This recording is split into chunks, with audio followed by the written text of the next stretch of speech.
In this time together, I want to spend a few minutes talking about how to help someone who shares a need in your group.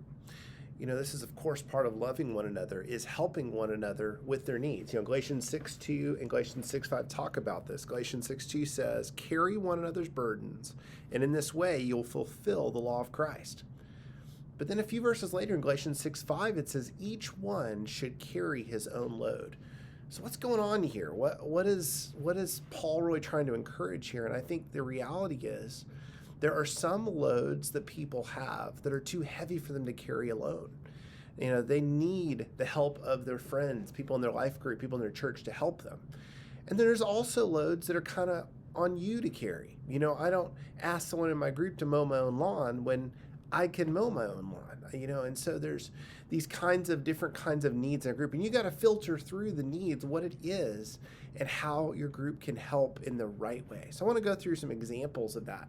The first example would be a financial need. So let's imagine someone in your group is sharing prayer requests, man, they're really struggling with finances, and then you start digging in a little bit, and you find out, wow, they are really needing some financial help. Well, what do? Well, I want to give you a tool that I think has been very useful called the 4 questions. Whenever someone shares a need, whether it's physical, financial, I really encourage you to take advantage of this tool. You can find it at gracearlington.com/group leader, and I'll put it in this.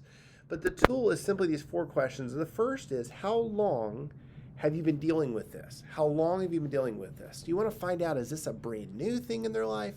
You want to find out if this is something that's gone on every year for the last 10 years? You want to find out how long this has been going on. Second question is, who else knows about this? Who else knows? Have they talked to other people about this? When was the last time they talked to someone, and how did that person respond? The third question is, have you received any advice or counsel about this issue? Have you already gone to a pastor? Have you gone to an advisor and said, man, this is what's going on. What should I do? What advice did they receive? And then the fourth question is, do you have a plan for your next steps? What are your plans for what you're going to do next? And these are very helpful questions to clarify what's going on in a particular situation. And maybe they just want you to pray about it, but they really don't want your advice or your input on the situation. Or maybe they do want that advice and they need help figuring out what to do next. So after you've filtered that through, I want to give you a couple more verses related to finances that have been helpful for me. If it is a legitimate financial need, and you're like, man, this person needs some financial help, then I highly recommend do not lend money to someone in your group. Proverbs talks about the borrower is slave to the lender in Proverbs 22:7. You don't want to enslave somebody in your group. It's very unwise, I think, to be lending money, whether it's in family members or it's friends. So don't lend money. Instead, if it's a legitimate need, be generous. You may want to give towards that need. Whatever you can give, you don't want to give your money that's already allocated to your rent. I've had people in my group that, gave their rent money, and then they came to me the next one and said, I don't have money to pay rent because they didn't pay me back. I'm like, you've got to have the resources in your ability to give beyond, your emergency fund, things like that, and be generous with people. But if you can be generous, let's be generous. Another tool you might use is the church has a benevolence fund. So part of the tithes every week that come into the church, we put in a benevolence bucket. And then we have a form up here at the church. If you're a member of Grace Community Church, a regular attender, you can come to the church, fill out this form, and one of the pastors, usually it's Don or Larry, will process that form and will help you if they're able to. And it's not a loan, where they just give you help towards getting you to where you need to be. And it's really designed, that help, to be someone who's going along okay, but then they hit a pitfall, whether it's lost a job, a medical thing, and they're designed to bridge you to get back on your feet again. It's not designed to be a repeat thing for the next year. So it's important to have a plan of where do we go from here.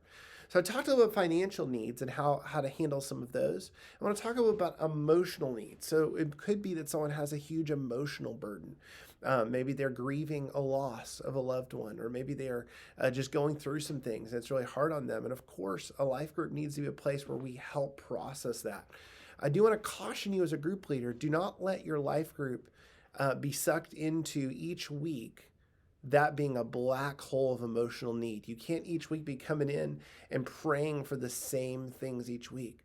So it might be that you need to pull that person aside at another time and just say, man, I just want to really support you and hear from you. And really, life group might not be the right place for that. Another, just want to highlight, we have a professional church counselor in James Bedwell up here at the church, and he meets with people from our church all the time. So it could be you could bring in a resource like that. We also have professional counselors that go to our church, but then work in the community. Those are great people to bring in to help. And of course, all the pastors do counseling as well.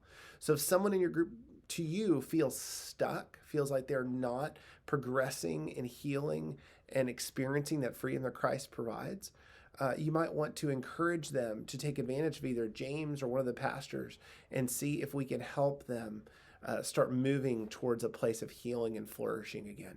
So, man, it is a lot that can be brought up in group prayer requests. And if you ever need help or you need someone to talk to related to a need inside your group, feel free to reach out.